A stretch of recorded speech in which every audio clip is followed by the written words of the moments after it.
Bonjour, bien-aimés de le Seigneur. J'espère que vous avez passé un bon week-end à l'église, en famille, au travail, pour ceux qui ont travaillé, et que le Seigneur vous bénisse.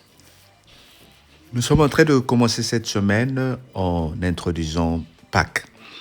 Nous savons que nous sommes en période de jeûne, nous sommes sur le chemin de la croix, et nous sommes en train de vouloir comprendre la mission de notre Dieu sur terre.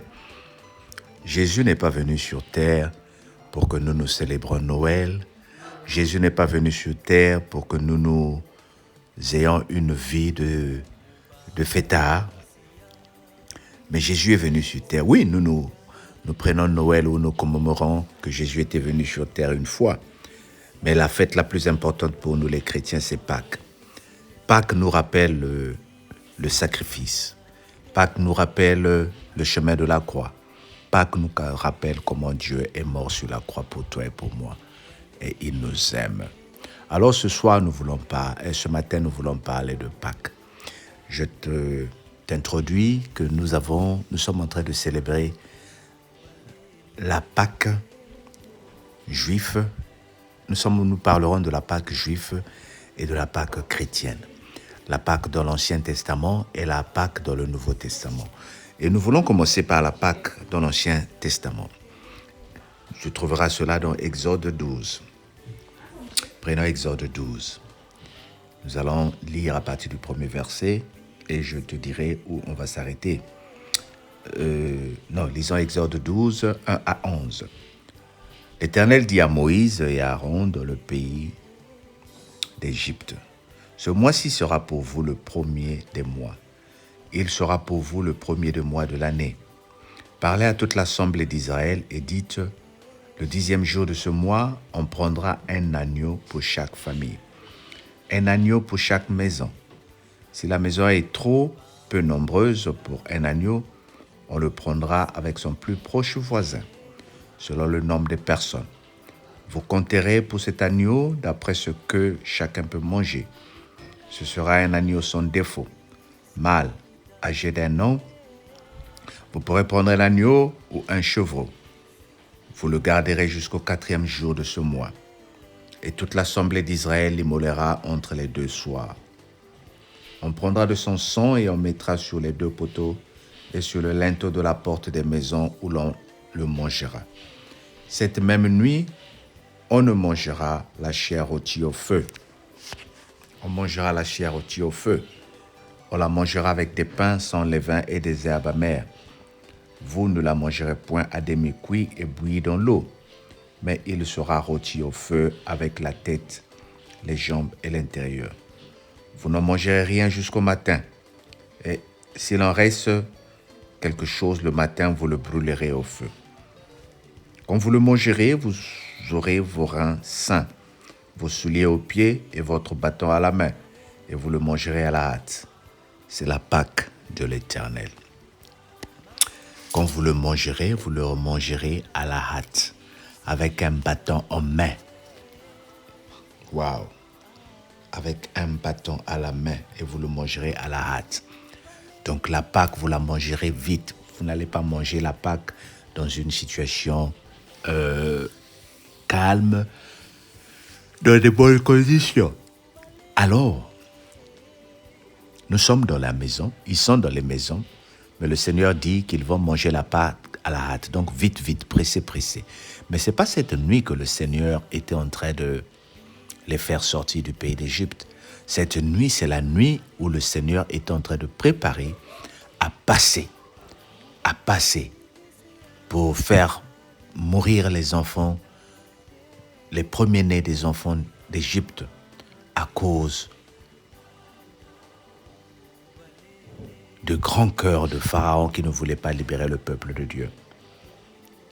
Et le Seigneur a dit, mangez la Pâque, un agneau. L'agneau représente le Seigneur, Jésus-Christ.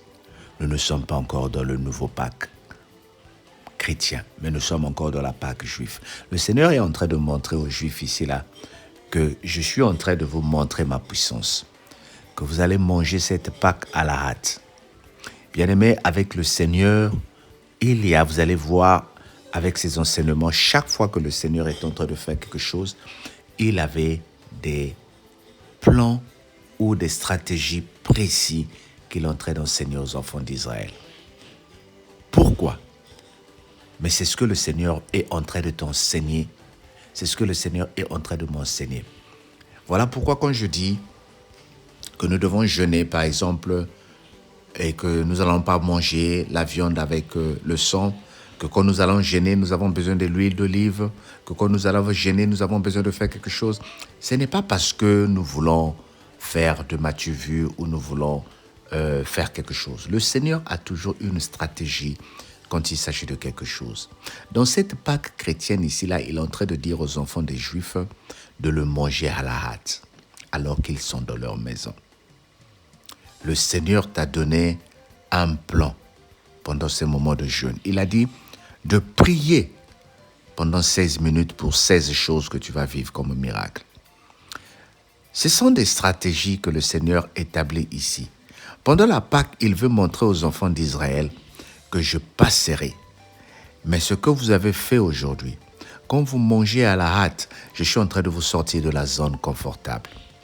Je ne veux pas que vous mangez assis où vous allez commencer à faire des OK pour dire oh, on a bien mangé. Non, mangez avec à la hâte, mais avec des feuilles amères. Vous allez voir elle insiste de manger cette Pâque avec des légumes amers. Ndunda bololo. Tout ça là parce que le Seigneur veut te montrer que quand il fait certaines choses pour toi, il veut te sortir de la zone confortable.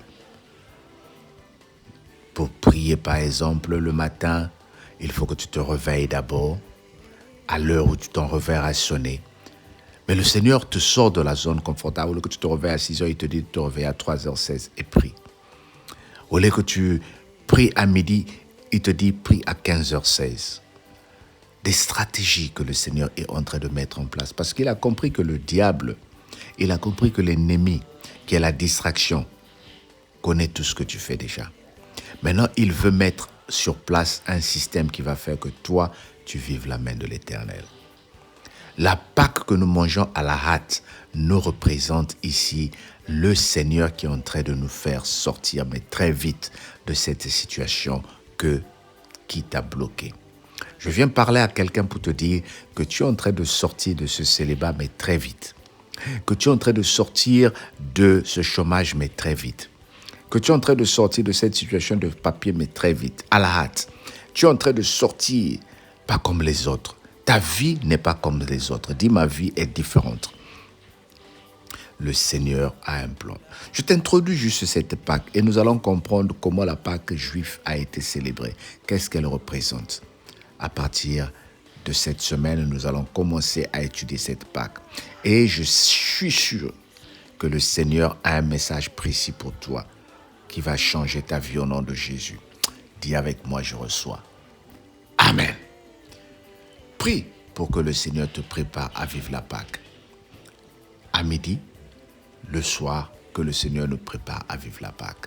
Ce matin, que le Seigneur nous prépare à vivre la Pâque. Seigneur, prépare-moi à vivre la Pâque. Dans le nom de Jésus, notre Seigneur et Sauveur. Amen. Mais passe une bonne journée. On se dit à demain.